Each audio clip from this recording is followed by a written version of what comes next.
మొక్కై వంగనిది మానై వంగున అని ఒక సామెత ఉంది. ప్రస్తుతం అమెరికా వాళ్ళు అది తెలుసుకోలేకపోయారు. వాళ్ళకి అట్లాంటి సామెతలు తెలియవు అనుకుంటా. ఎందుకంటే తీవ్రవాదాన్ని తొలి దశలో అంతం చేయకుండా పౌర మానవ హక్కులు అన్నటువంటి పేరుతో ఎంకరేజ్ చేసుకొస్తే ఒక ఆఫ్ఘనిస్తాన్, ఒక ఇరాక్ లాంటి అంశాలు పతాక స్థాయికి చేరుతాయి. ఇప్పుడు చూడండి, హమాస్ తీవ్రవాదులు ఓవర్ యాక్షన్, అట్లాగే హెజ్బుల్లా తీవ్రవాదుల హౌతీ తీవ్రవాదుల దుర్మార్గం, వీళ్ళందరూ కూడా ఇరాన్ ఫ్రాక్సీలు అని తెలిసినా కూడా చూసి చూడనట్టు పోయింది. రష్యాని దెబ్బ కొట్టడం కోసం చేసేటువంటి కుట్ర, రెండో పక్కన ఇజ్రాయెల్ తమ చెప్పు చేతలో ఉండాలంటే దానికి ఒక భయం ఉండాలి, వీళ్ళు భయపెడతా ఉంటారు, అది మన మాట వింటా ఉంటుందిలే అన్నటువంటి ఉద్దేశంతో చేసుకొచ్చారు. దాని పర్యవసానం ఏమైంది? ఇప్పుడు అక్కడ ఆ సముద్ర వ్యాపారాన్ని దిగ్బంధిస్తున్నటువంటి హౌతీ తీవ్రవాదులు తాజాగా అమెరికాకు సంబంధించిన యుద్ధ నౌకల మీద ఏకంగా దాడికి పాల్పడ్డారు, డ్రోన్లతో దాడికి పాల్పడ్డారు. అట్లాంటి డ్రోన్లను మేము దారిలో ధ్వంసం చేసామంటారు. ఎన్ని రోజులు?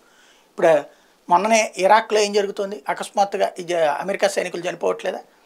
అట్లాగే ఆఫ్ఘనిస్తాన్లో మధ్యన జరిగింది ఏంటి? వరుసగా అనేక మంది అమెరికన్ సైనికులు చనిపోలేదు. అట్లాగా ఇప్పుడు అవసరం లేని విషయాల్లో జోక్యం చేసుకోవడం కాదు, అవసరం ఉండి చెయ్యాల్సిన చోట చెయ్యాల్సినంత చెయ్యకపోవడం వల్ల అమెరికా తిప్పలు పడబోతోంది.